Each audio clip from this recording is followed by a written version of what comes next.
suicide are also hanging on firearms. Now, one of the worrying trends is that the fact that these suicide has been cases involving the younger generation, the youth pointed out that this must be tackled. And one of the pointing angles is depression.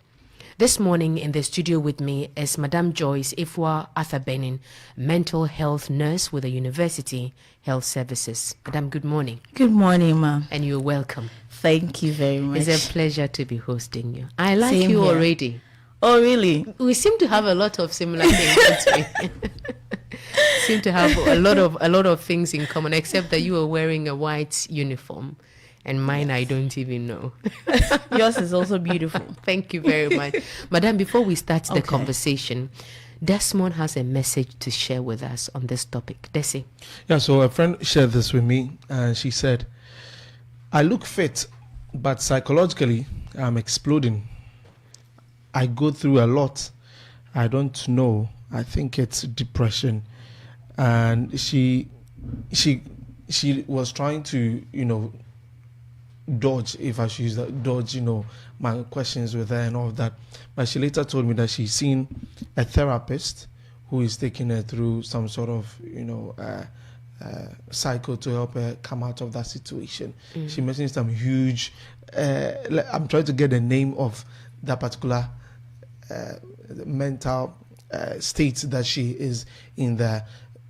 It's relationship plus family issues, everything bottled up in her, and she doesn't want to speak about it to people.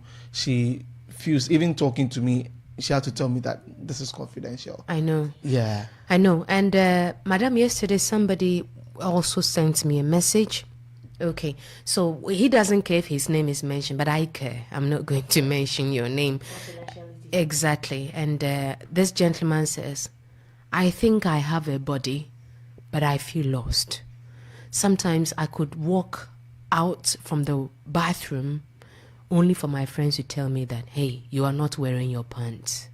And then I go back. I don't know whether it's depression or it's madness. I just know that I am not sane. What is depression? Anyway, thank you very much for the question. Depression is a psychological problem that is characterized with a feeling of sadness, severe sadness, or let me say excessive sadness, and in a feeling of hopelessness and helplessness. When somebody gets depression, the person feels like all is lost. There is nothing else left for me. The person becomes so sad that, you see, there's a difference between normal sadness and depression. Normal sadness, yes, once in a while something happens and you feel moody, but it goes away at, let's say, 1 day or 2 days, it passes away. But when somebody becomes depressed, it can linger on for like 3 weeks, 4 weeks. Then the person won't eat. The person becomes so distant from things that the person used to love doing. For instance, somebody who loves to mingle with friends, when the person gets depressed, the person isolates him or herself from his friends. The normal way that maybe this person is very outgoing, all of a sudden the person becomes quiet. Withdrawn, yes. So when we talk about depression, that's basically depression. I'm still struggling to get the difference between the normal sadness and the normal grieving. Can we have normal sadness, normal grieving, all dovetailing into depression? Can sadness, get into a state of depression? Yes, please. When something happens and you become sad, your ability to overcome that thing will not lead you into depression. But when you're not able to overcome it, or you don't get somebody to talk you out of that pain and give you that hope that you've lost, you can get into depression. So there's a thin line between normal sadness and depression. Normal sadness can lead into depression if care is not taken. Okay. And sometimes it depends on the instance that caused the sadness. For instance, somebody loses the mother. The mother is everything to the person. If the person is able to get family members around to support him, friends around to support him or her, the person will feel lonely, and that vacuum that the mother has created won't be filled. So at this time, the person feels like, okay, so apart from my mother, there's no one else for me. There's nothing there to do again. no one to talk to, nobody to run to when I'm in trouble. So the person results in ending it all. What's the question? The signals that you're falling into depression. I think it's also be right to talk about the causes. So if you can just combine all of them. All right. Things that leads someone into depression is loss of loved one. Sometimes we have genetic factors too. Yes, genetic factors when it runs through the family. But that doesn't mean that if a relative have had depression before, automatically you're going to have depression. Sometimes we have the predisposing factors and the host factors. The host factors, there's nothing you can do about it because it's inbuilt. But with the predisposing factors, there are things that are normally called trigger factors. They trigger the host factors for it to manifest. So if you have that trace in your family, you need to be careful. You need to stay away from some things that causes depression, which is like sometimes substance can even make somebody have depression, like intake of alcohol. Okay. They have loss of loved one, academic struggles, maybe relationship gone bad, loss of job. Some people put their money in serious investments. Then before they wake up one morning and that investment is gone. Mm-hmm. So all these things can lead people into depression. What are the signals? What are the symptoms for one to know that I'm falling into depression? Okay. First is the excessive sadness. We have crying spells. Some people, when they get into depression, they can cry their head off. You see, normally when we lose a loved one, yes, we cry, but at least you do other things. But when the person is depressed, the person can cry the whole day. Can cry the whole day. Hide him or herself in the room. Some people don't eat. Some people, they don't sleep. They can't sleep. You wake up at dawn, you see them still sitting, staring in the sky. Some people forget themselves. I know someone who lost a sister, and he'll be walking in town. He came to town with a car. He'll forget and leave the car. He'll forget and leave the car in the market and walk home. So all these things shows that this person is running into depression. And sometimes too, some people talk about the feeling that they are hopeless. Oh, others, my life now, there's nothing important in my life. Others can do without me. Yes. So these things, and suicide is one main thing when it comes to depression. That's the final sign.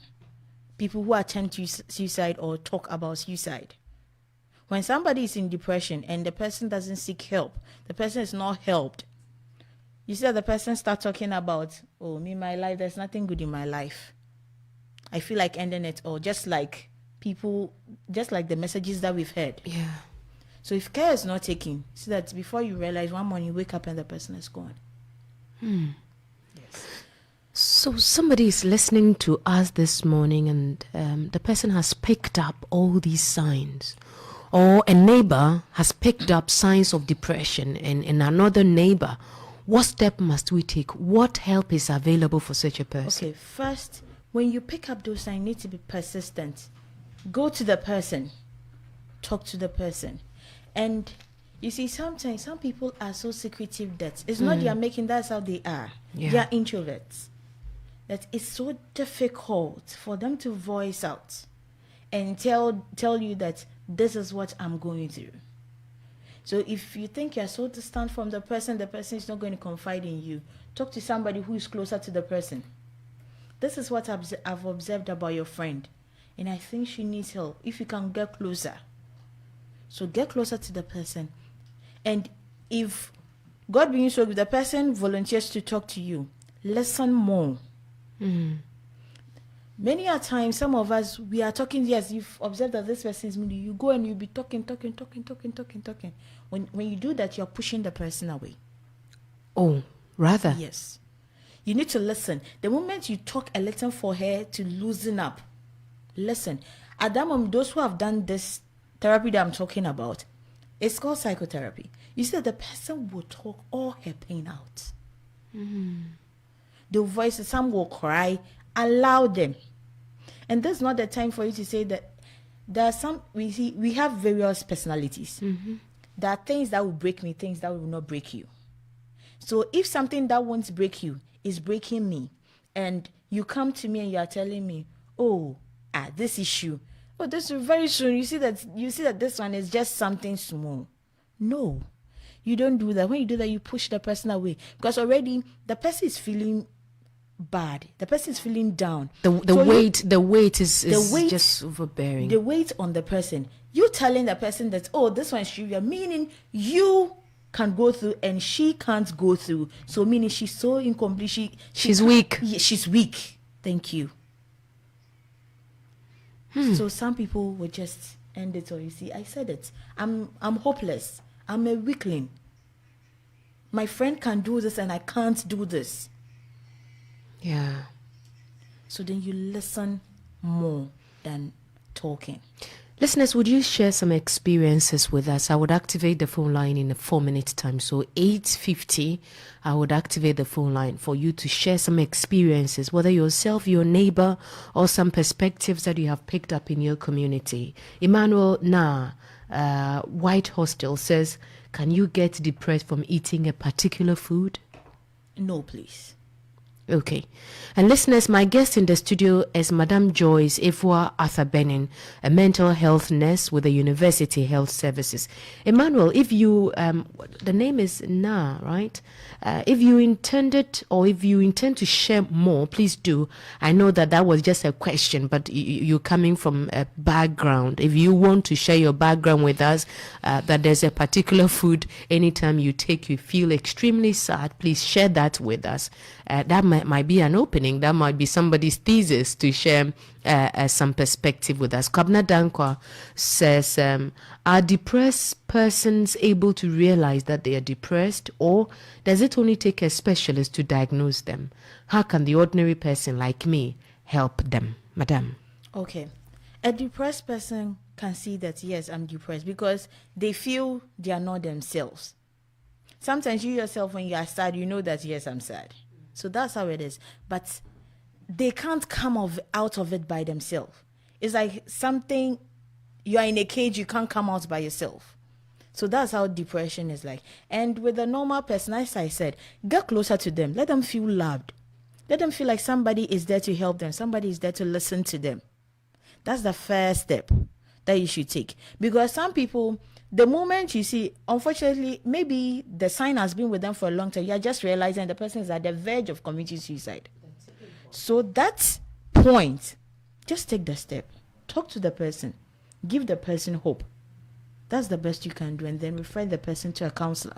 Okay. Desmond, you want to make an intervention? Well, yes, I want to say that it's not just introverts who go through this. Yeah. Extroverts, people who appear happy all the time. I mean, I'm one of them. I'm one of them, so I know what I'm talking about. Is worse.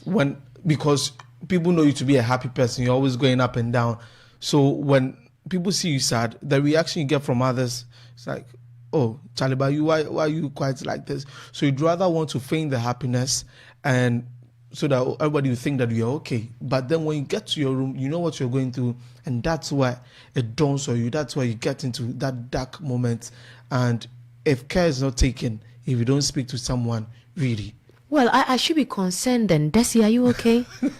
I'm okay, but like I mentioned, we all get to... Because you are always happy, and anytime you go down, I kind of... this is news. Yeah, you're fine, aren't you? I'm good. But sometimes you get there and you're sad.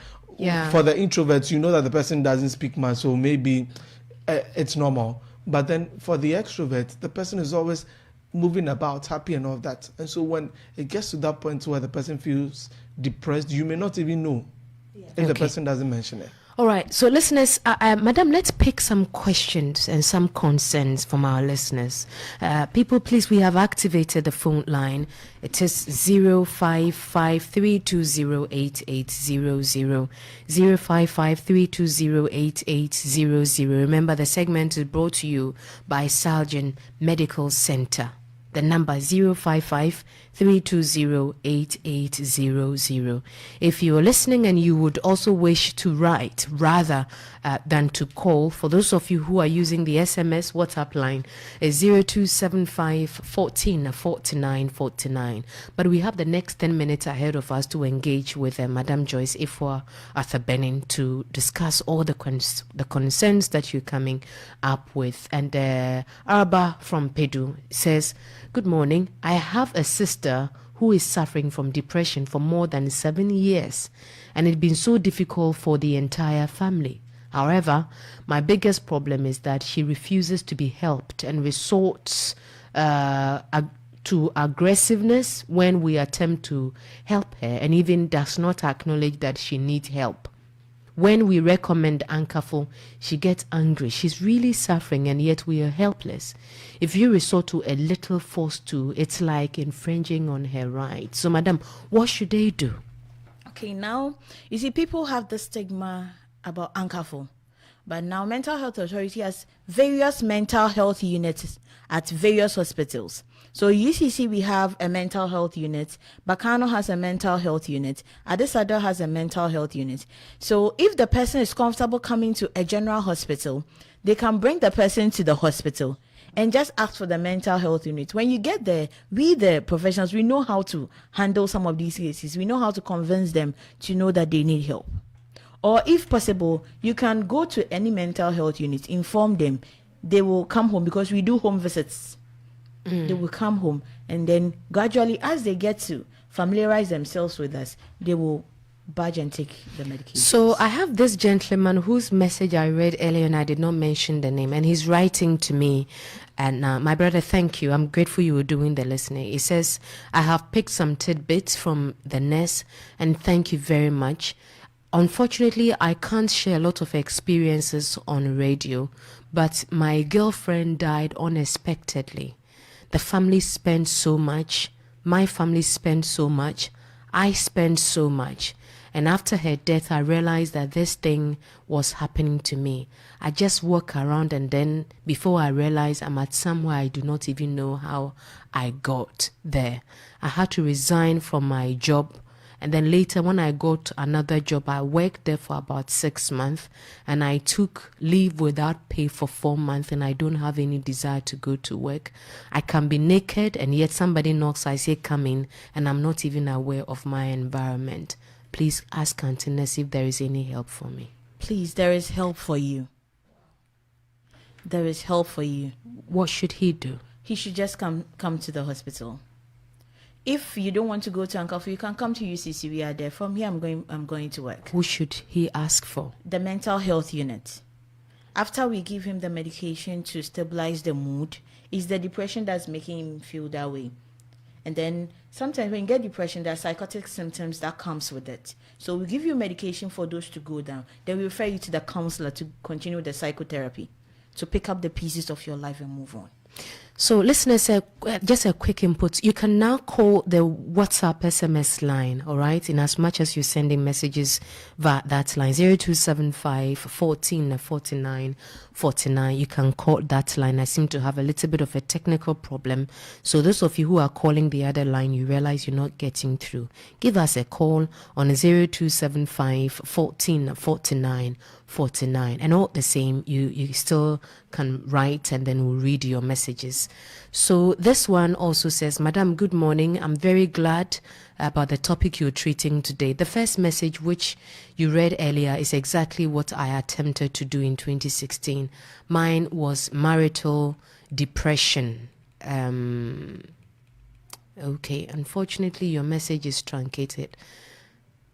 Unfortunately, we'll try and get that. So please try to resend, and then let's see what we can do to help you. If you also call, we'll do our best to put you through. The number for both SMS, WhatsApp, and the calls is 0275 14 49 49. So we have you joining us on the phone line, and we'd rather love to engage you. Good morning to you, and thank you very much for joining us on our discussion. Please, what's your name? Hello. Yes, I can hear you. Good morning to you. Is that ATL FM? Yes, this is ATL FM, sir. Yes. Sometimes I find myself walking in the middle of the street, talking to myself when I'm deeply disturbed about something. What is that? Thank you very much. Madam, is there any follow-up question you want to ask him before we drop the line? Is it characterized by a mood? Is it that you are sad, or Yes. it just happens once in a while? Like when I'm very sad. Very sad. Then meaning you need help. I need help. Yes, please. So you can pass by the hospital so that we can help you. Okay. Okay. Thank you very. Please, I'll be expecting you. Okay. Thank you very much, sir, for calling us. The number is 0275 14 49 49. Give us a call, send us an SMS or WhatsApp on the same number, and then we'll be able to read your messages. This one says, I haven't experienced it, but I heard from a friend that if you eat too much chocolate, you can get depressed. So I wanted a clarification on that. However, I know depression is part of grieving process. There are 5 stages of grieving, of which depression is part. And at that stage, you feel so sad to the extent that you can even feel like killing yourself, exactly as Antinez said. Thank you very much, Mr. Na, for also sharing your experience. And I got this, of course, and all the messages that I'm getting on my own platform that has to do with your names, I'm not going to mention this. So this is a 34-year-old lady who said, I lost my first, my second, and my third bones. From then, I decided to just walk out of marriage for no apparent reason, and I know that I'm not just myself. I've been talking to myself, and sometimes I record. It's interesting. When I leave that mood and I come back to play whatever I recorded during those episodes, I mention some names that I have never even encountered before. I don't know whether this is madness. Madam. It's not madness, it's a psychological problem that you need a psychological help.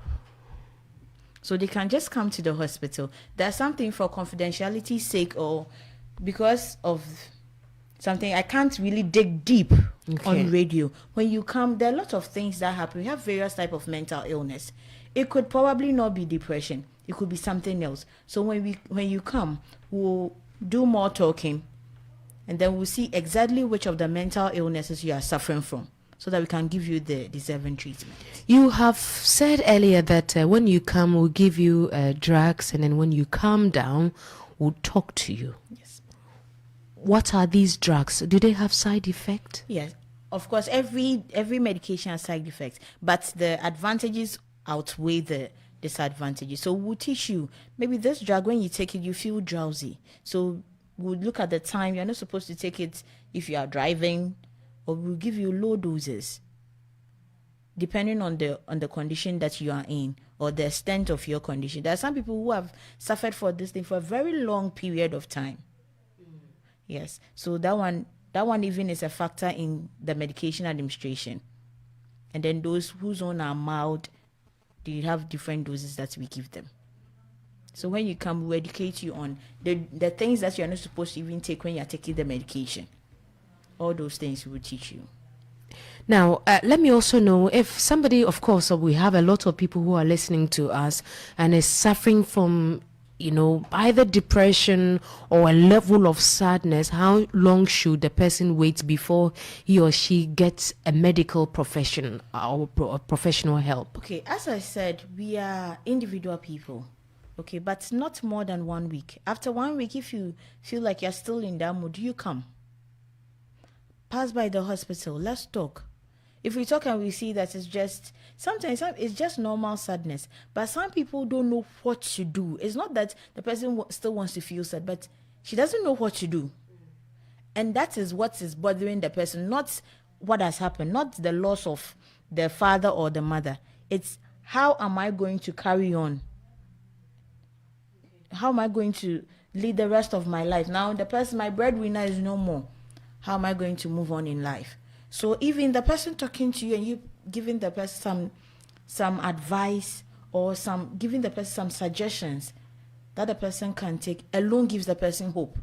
It's like you've shown the person the way to go, and that's enough for the person. And for those of you who are doing the listening and you are in this state, it's good to pray. Yes. It is also important to seek for professional help. Okay, so let's take advantage of what Madam Benin has made available to us. Madam, our time is up. I know you prepared to say so much, but before you take leave of us, what will be your last word for our listeners? Okay, my last word to the listeners is that, please, in life doesn't always give us what we wish for. There's some ups and downs in life. But when the ups and downs hit you, please don't lose hope. Because life has more to offer than that thing that has happened. So please, when you see that you're going through some stresses, talk to somebody. If you think you don't trust anybody, just walk to any counseling unit. Even I think university has a counseling center. The hospital, if you don't want to come to the university counseling center because you're a student and you feel shy of your friends, you can come to, even the halls have it. You can come to the hospital as well. There's a counselor there who has time for everybody. And you think, if you see that, okay, my own is getting into psychosis, you can just walk to the mental health unit with just your health insurance. Everything is covered. Not only students, everybody. So you can just pass by so that we'll talk and help you. Madam, I think 2 messages just came in. This one says, I'm Peter. I just tuned in and I want to know whether or not one's insecurities and resentment can in a way lead to depression. The next one, maybe you can offer a quick response on that before. You see, when you become insecure or jealous, especially in relationship, you end up assuming things that is not there. So that alone can affect your mood. So yes, you can get into depression. That's why sometimes you need to loosen up and trust your partner. Okay. This one says, I have had this grudge, this sadness and feel empty. I sometimes cry just because my mother didn't give me one thing my mother failed to give me. I reject her when she needs my help. This kind of feelings, can it be termed as depression? No, this one is not depression, but it's a form of mental illness. It's a psychological problem that she needs help. Sometimes it comes with a feeling of unforgiveness, yes, bitterness. Sometimes it comes with upbringing. Some parents, they make it look like in life you get everything that you want. So the child is not able to come to terms with that thing where in life you need to fight for what you want, or it's not everything that you want in life that you can get. Sometimes you need to make some sacrifices. Okay. So they don't know that, and that thing affects them. So sometimes those people, they need counseling to help them come out of it. That spirit of unforgiveness and excessive anger issues, all those things. Thank you very much. Listeners, my guest has been Madam Joyce Ifua Arthur Benin, a mental health nurse with the University Health Services. And if you listen to the show and you have a concern, please walk to the mental health nurse or the services, the department. Mental health unit. Okay, at the university hospital, and they will see to you. When you go and it's not depression, they know where to refer you to. But if you listen to this show and you are in that mood, you have this concern, I've got this to share with you, that this grand earth that we occupying has quaked before. Moved by the sound of his voice, seas that are shaking and stirred can be calmed and broken for your regard. And that's a very beautiful song from Christine DeMarco.